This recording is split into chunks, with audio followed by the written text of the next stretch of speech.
तो दोस्तों एयरटेल जियो और वोडाफोन का रिचार्ज पैक महंगे होने के बाद में पूरे देश भर में एक हैशटैग मान लो ट्विटर में ट्रेंड होने लगा कि बॉयकॉट करो ये जियो एयरटेल वोडाफोन को और बीएसएनएल में स्विच हो जाओ।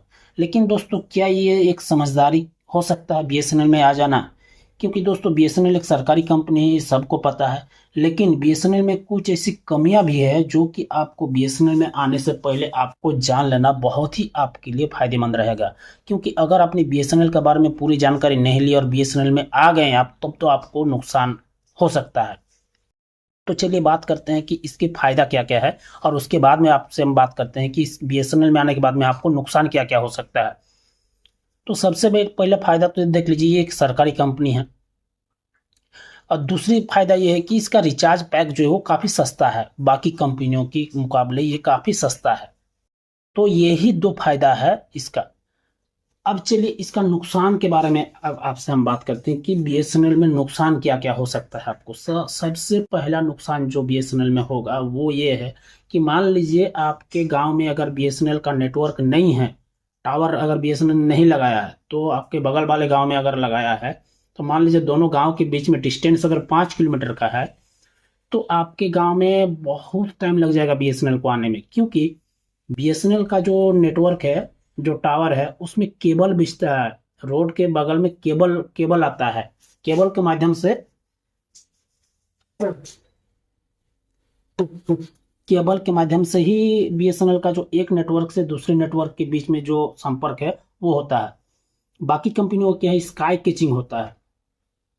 दूसरी चीज कि बीएसएनएल में अभी भी पूरे देश में 4G तक लागू नहीं हुआ है। 5G तो आप भूल जाओ, अभी तक 4G भी लागू नहीं हुआ है, पूरे देश में लॉन्च नहीं हुआ है। तो 5G आने में भी काफ़ी टाइम है। दूसरा चीज़, बीएसएनएल का नेटवर्क बीच बीच में ज़्यादातर कट जाता है। वो इसलिए क्योंकि रोड के बगल में जो रोड चौड़ा होता है, कुछ खुदा उदा होता है, तो उसका जो केबल है वो कट जाता है। तो इससे क्या कि आपको नेटवर्क में काफ़ी ज़्यादा दिक्कत हो सकता है। तो दोस्तों बीएसएनएल में आने से पहले इन सब चीज़ों को आपको ध्यान में रखना होगा।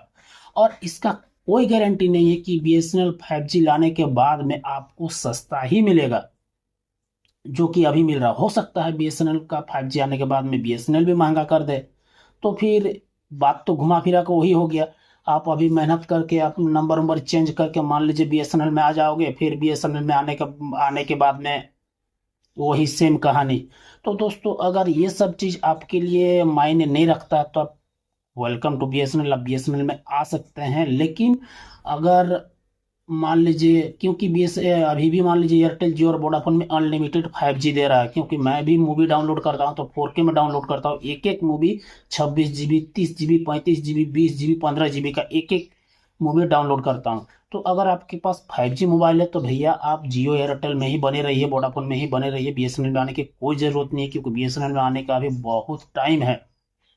लेकिन अगर आप सिंपली एक छोटा सा मोबाइल यूज़ करते हैं तो आप बीएसएनएल में आ जाइए, आपको कोई दिक्कत नहीं है। आप नॉर्मल अगर मोबाइल यूज करते हैं, कीपैड मोबाइल यूज करते हैं, तो आप बीएसएनएल में आ जाइए। Welcome to BSNL. आपको बहुत सस्ता आपको प्लान मिलेगा। लेकिन अगर आप स्मार्टफोन यूज करते हैं तो अभी आप जियो एयरटेल और वोडाफोन में ही बने रहिए। क्या कीजिएगा, थोड़ा सा रेट बढ़ा दिया है लेकिन झेलना तो पड़ेगा। तो बस यही इन सब चीज़ों को अगर आपने ध्यान रख के अगर आपने बीएसएनएल में आने के बारे में सोच रहे हैं तो वेलकम।